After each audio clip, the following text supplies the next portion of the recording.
you want 17 birds. Big ring, I play for the 17 birds. I know a guy if you want 17 birds. Big ring, I play for the 17 birds. I know a guy if you want 17 birds. Big ring, I play for the 17 birds. They had me 6 hours, I said 17 words. I'm like Shady in the snow, I spun, I'm so superb. A legend still remains when his flesh is in the earth. And if they raid your tomb, may they fall upon a curse. Yeah, this 9 I keep for backup. With this I wanted chip, we ran plays. They need to build a statue for this shit. Big plays, a slay couldn't get you through this shit. More grams than Brandon, fiends rushing for a hit. The priest sitting at a diner while you niggas giving tips. You gon' get a C-section, all that pushing through your lips. I hold the desert straight, a shooter told me do my dips. You're just photogenic, not a boss, I'm convinced. Niggas practicing hard for them obituary pics. Shooters watching the gram for them locations of your pics. Linebacker Brunson, call me if you wanna hit.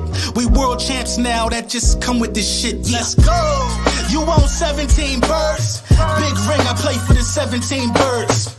Hit my line if you want 17 birds. Big ring, I play for the 17 birds.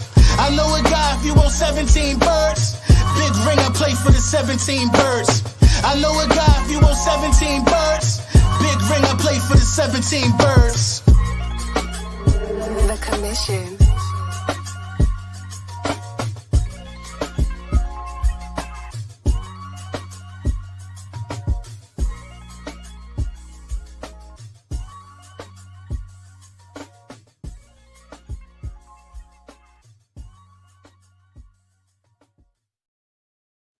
Yes, sir. Yes, sir. Yes, sir.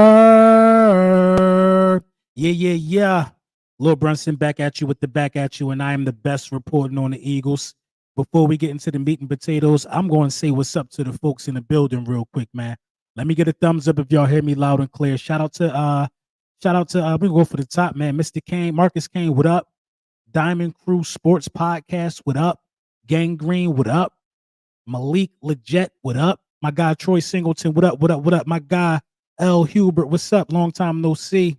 You know what I mean? The people in the building, Eagle Nest Club, everybody, Grind Time CEO, what's going on? What's going on? What's going on with it? You know what I mean? So let's talk about this for a second, man. You know, we got a multitude of haters. You know what I mean? We have the combine coming up, and what is it, in less than 2 weeks now? We have some prospects we need to be looking at, and we need to really understand what is needed for the Philadelphia Eagles to catapult themselves into a winning situation in the future. You know, the Super Bowl really opened my eyes to a lot of things that need to happen if you're a Philadelphia Eagle, you know, guy in the front office with brass or whatever have you. But let's start this off with, let's start it off with a hater, as we usually do, man. You know, I don't understand the infatuation with you know what I'm saying, with Chris Sims and Jalen Hurts, and the hate that he thinks Jalen Hurts deserves, you know, but a lot of people have a hard time, you know what I'm saying, dealing with Jalen Hurts' success or lack thereof. You know, some will argue he hasn't done anything, but, you know, hey, he's done a lot that a lot of people haven't done. You know what I mean? Three straight trips to the postseason, one trip to the Super Bowl. You know, you really can't crap on the accomplishments when they're being stated as facts. Chris Sims jumps out the window, jumps out his mouth, and says Jalen Hurts is the most overrated player in the National Football League. This is what he says. I think Jalen Hurts is also like the most overrated player of football. If you put Kyler Murray in there, you'd say, damn, Kyler's amazing. Is he the MVP of football? Even though, comments like this rub me the wrong way, man, not because I'm my guy Stu Visions, what up? Not because I'm a Jalen Hurts fan or I'm a Philadelphia Eagles fan. It just don't make sense, man. You know, Kyler Murray is the number 1 overall pick. You know what I mean? He is a number 1 overall pick. Kyler Murray was drafted, Offensive Rookie of the Year. Kyler Murray was drafted to change the face of a franchise. Let's not act like we don't know that. Jalen Hurts was drafted to bring competition to the quarterback room. So, you know, the expectations are extremely different in terms of what you think these players are going to be able to accomplish moving forward. You know what I mean? Or what their ceiling could be. When we drafted Jalen Hurts, Carson Wentz just got a $20 million a year deal. You know what I mean? $26 million or whatever the case may be. Kyler Murray is there to put the franchise on his back. Now, Jalen Hurts matured into that, a guy that could put the franchise on his back. But that wasn't Jalen Hurts' ultimate role coming out of college. People question if he could even play the quarterback position. And it's just sad that so many people now, you know what I mean? After all we've seen from Jalen Hurts, you still got people out here who don't want to accept the fact that he is a starter in the National Football League, who don't want to accept, small nuances of the game. And, his reasoning is that, oh, they got the best O-line in football. I just don't even like how he talk. He just talked like he got a personal issue with Jalen Hurts. Best O-line in football this, best O-line in football that. You know what I mean? People try to sweep, the important context of this season under the rug. They do. Before we even can talk about coaches, let's talk about Jalen Hurts being down more than any other quarterback in the National Football League this year by 10 or more and still finding ways to win those games. I think he won 4 of them this year. That leads the league. So Jalen Hurts was coming into a lot of these games with both hands tied behind his back, being asked to turn lemons into lemonade. You know what I mean? That's just the facts of the matter. The defense was garbage the entire season. You know what I mean? And Jalen Hurts was still able to get this team out to a 10-1 start. You only could put lipstick on a pig for a few minutes until you realize, hey, that's still a pig. It's still ugly. It's still ugly. You know what I mean? And things don't pan out the way they're supposed to all the time. But what is the expectations of Jalen Hurts? You know what I mean? Kyler Murray has been with the Cardinals way before this injury for like 4 years. Why hasn't Kyler Murray gotten it done? Cliff Kingsbury done got fired. And this is not, let's bash Kyler Murray. It's not one of those moments. You know what I mean? Because Kyler Murray he just caught astray in this situation. You know what I mean? But let's go into the 2024 season, understanding that guys are going to hate and guys are going to look for talking points. Let's understand that, man. It's YouTubers that have talked Chris Sims under the rug about the quarterback position in the National Football League, and he played it. He played it.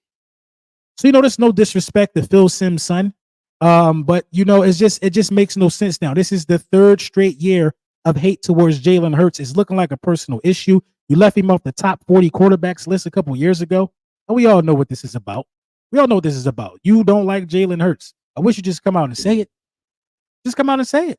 But it's foolishness at this point, man. So moving forward, the Philadelphia Eagles have to find ways to draft players who are ready to contribute immediately.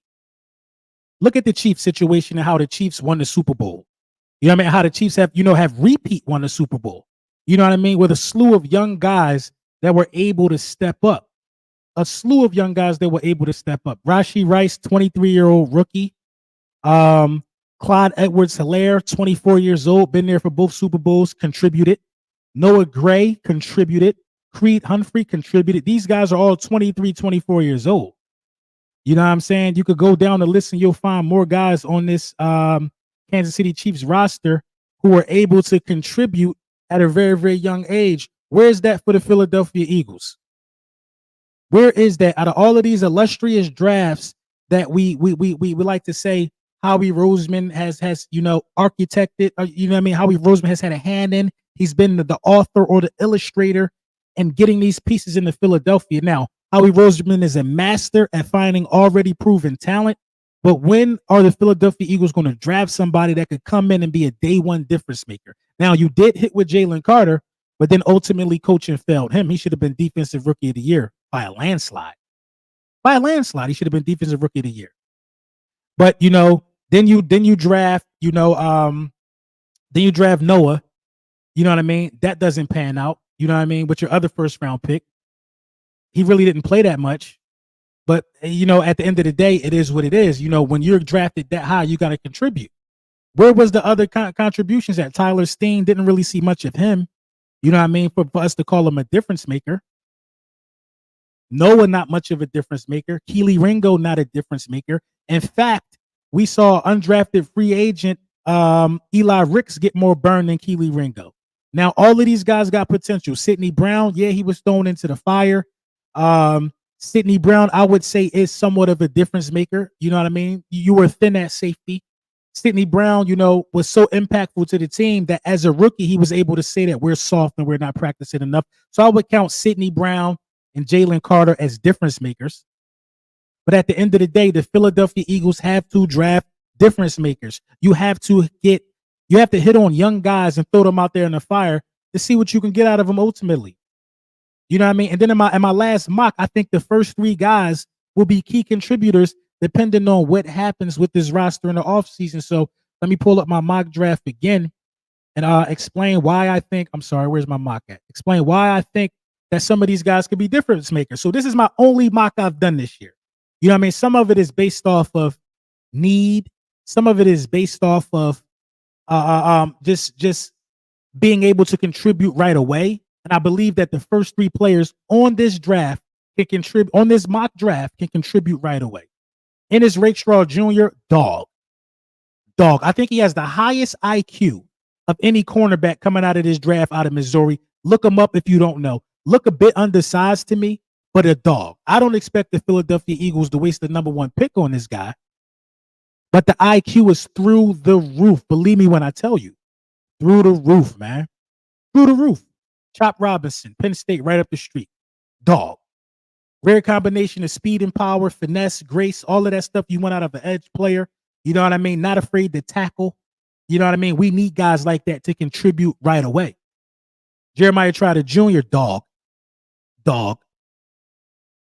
That's a jersey seller. You know what I'm saying? That can end up being a household name. That could end up being a great tandem to a linebacking core that you need to get together immediately. Can tackle, can cover, high IQ. Dad was a former player. We know everything about it.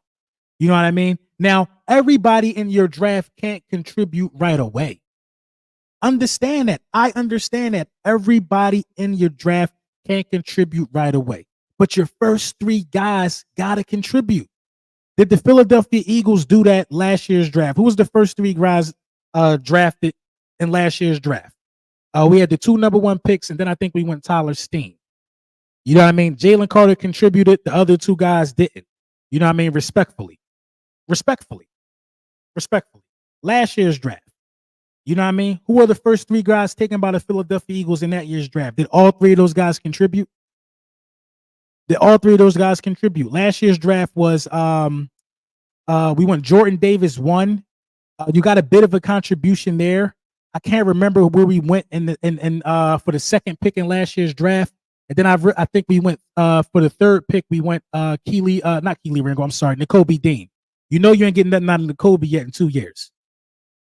You ain't getting nothing out of him in 2 years. The contributions from your high draft picks have to be more current for the Philadelphia Eagles.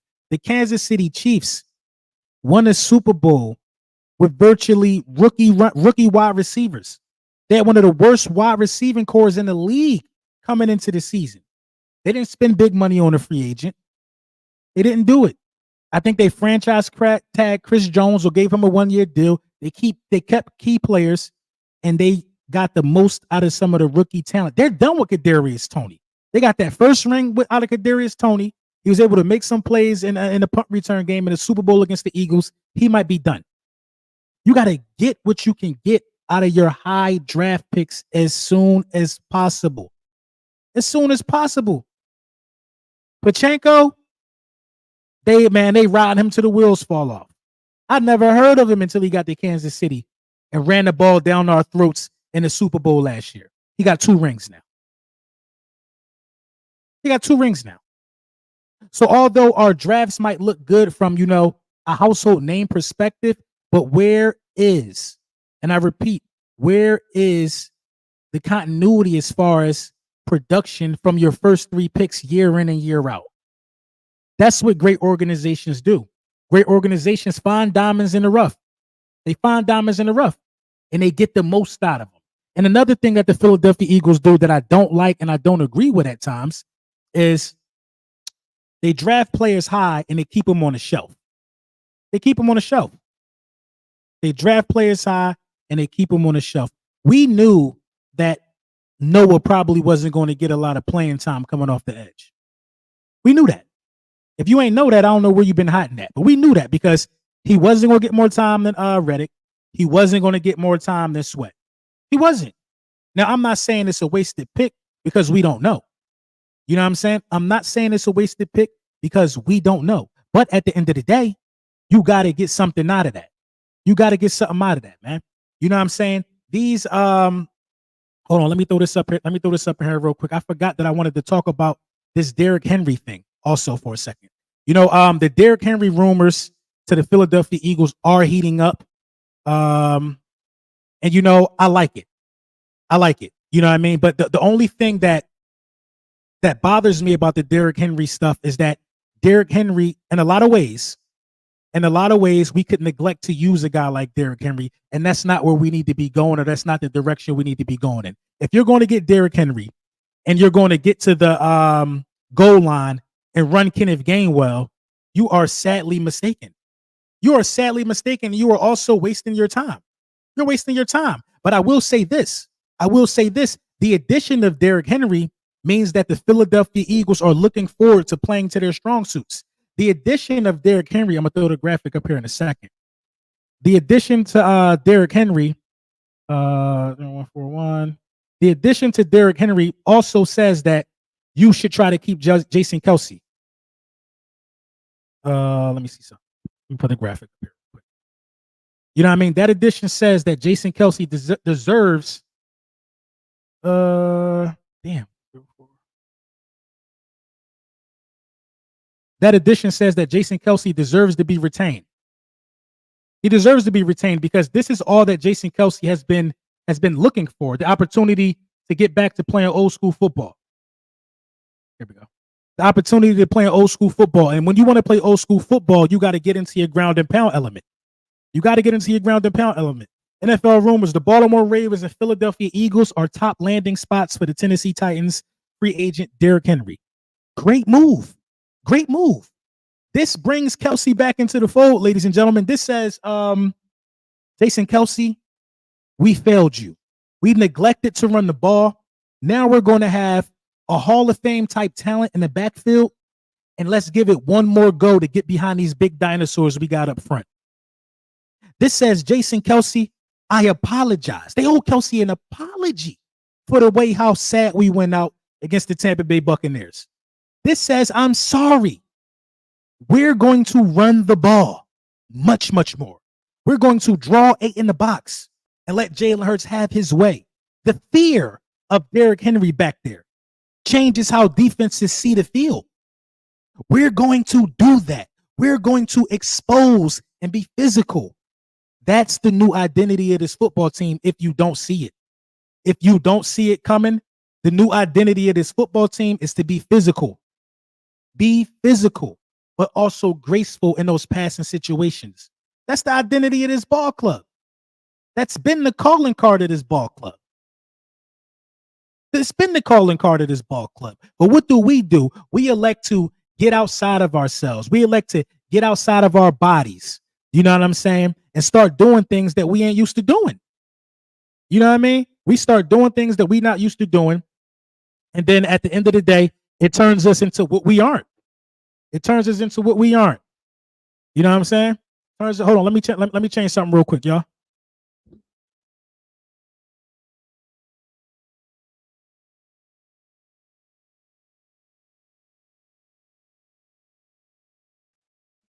You know what I'm saying? It turns us into what we aren't, man. And what we are and what we've always been is a physical football team, a team that's out here willing to play ground and pound, a ground and pound style of football, and enforce our will on the opposition. The Philadelphia Eagles have not been doing that. We ain't been doing it, man. You know, and I called it, man. You can find the old tweets. I said the Eagles are about to get blitzed out of the playoffs. After finding, I don't even want to get back into it, man. We got new coaching staff here, or whatever the case may be. But bringing in Derrick Henry is a direct apology to Stoutland and the offensive line.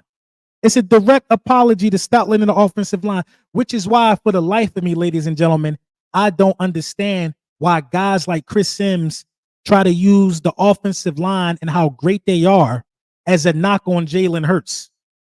How can you say the offensive line is so good when you know damn well with your own 2 eyes you saw the coaching staff neglect the offensive line? You saw the coaching staff neglect them. You saw the coaching staff turn the offensive line one-dimensional. You saw it. You saw the coaching staff abandon what everybody in the world thought was a common sense game plan to lean on the offensive line in the postseason, not do it, especially without A.J. Brown. How on God's green earth can you call Jalen Hurts overrated when you saw what Jalen Hurts had to deal with and just the department of competence from the front office. It don't make no sense, man. But getting Derrick Henry is a direct apology to the offensive line. And I stand on that. I stand on that. Getting Derrick Henry says a lot. It says a lot about this football team because we got guys that we need to sign. That's just the facts of the matter. That's the nature of the beast. We have guys that we need to sign. We do. We got guys we need to sign. And bringing in Derrick Henry, you know what I mean, says that we rather go get a championship than sign guys that make them look comfortable. I wanted Derrick Henry last year. A lot of people wanted to draft Bijan Robinson. You know what I mean? But Bijan Robinson would have got disrespected. You lost Swift. You lost Swift. Let's call a spade a spade. You lost Swift. You know what I mean? You lost Swift. So now what's the next best thing for you to do? The next best thing for you to do is go out there and try to see if you can button this thing up with Derrick Henry. I ain't mad at it. I'm not mad at it at all. You have no choice at this point. You have no choices at this point. You run the risk now of losing Jason Kelce. You know what I'm saying? You run the risk of losing Jason Kelce. You have completely neglected the fact that running the ball is your strong suit. Problem solved if you get Derrick Henry. Problem solved, you get Derrick Henry.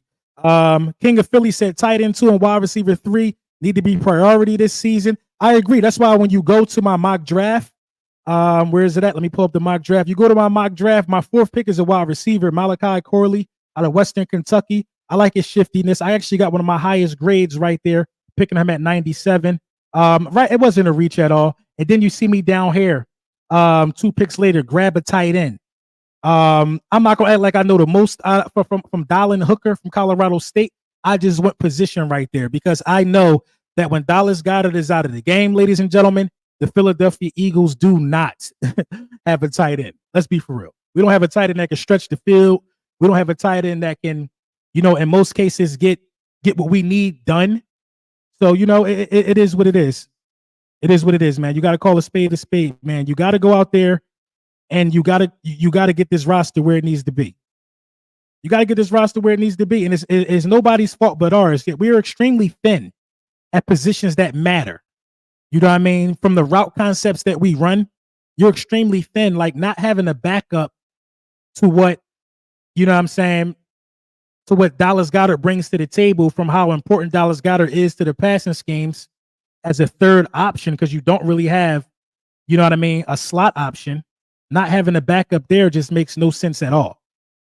Makes no sense at all if you're the Philadelphia Eagles. So, you know, like I said, man, things got to change. Things will change. We will get to the nitty gritty of what has to change. And that all starts with coaching. It all starts with coaching, man. It all starts with coaching. The stream must be selected in the future with a one. Oh, yeah. It all starts in the future, man. So, you know, the Philadelphia Eagles have to find a way to correct some of these deficiencies. The Philadelphia Eagles have to, whether it's, listen, Derrick Henry makes so much sense. Derrick Henry makes so much sense, man. You know, I speak about it being an apology, but, you know, it's an apology to the fans. It's an apology to everybody that's involved, for real.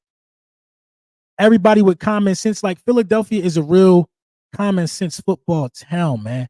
When you don't have A.J. Brown and you have Swift, who cooked these guys already on the ground in a regular season, and you refuse to give them the ball because you want to prove a point that you could beat a blitz when you don't have nothing drawn up to beat a blitz. Arrogance, selfishness, and whatever you want to call it is a direct reason why so many coaches lost their jobs for the Philadelphia Eagles. A direct reason why Nick Sirianni is now a CEO-style head coach. Just a guy that's going out there to the podium to answer questions. He not calling many shots no more. He just the face of the success or the face of the excuses. That's where he's been downgraded to. A shell of himself. He's been downgraded to it. A mannequin. He just got to stand there. He's doing a mannequin challenge. because of arrogance and selfishness. Arrogance and selfishness. Make it make sense, man. But, I hope things, turn around in terms of us drafting players that are ready to contribute. And I hope we do get Derrick Henry, because that'll be the first step in these guys apologizing to the fan base, the coaching staff, and everybody else involved. So let me know what y'all think in the comments, man. I'm going to let this video sit with y'all for a minute. We're going to let this bubble. You know the vibes, man. Content every day moving forward, man. We back like we never left something, man.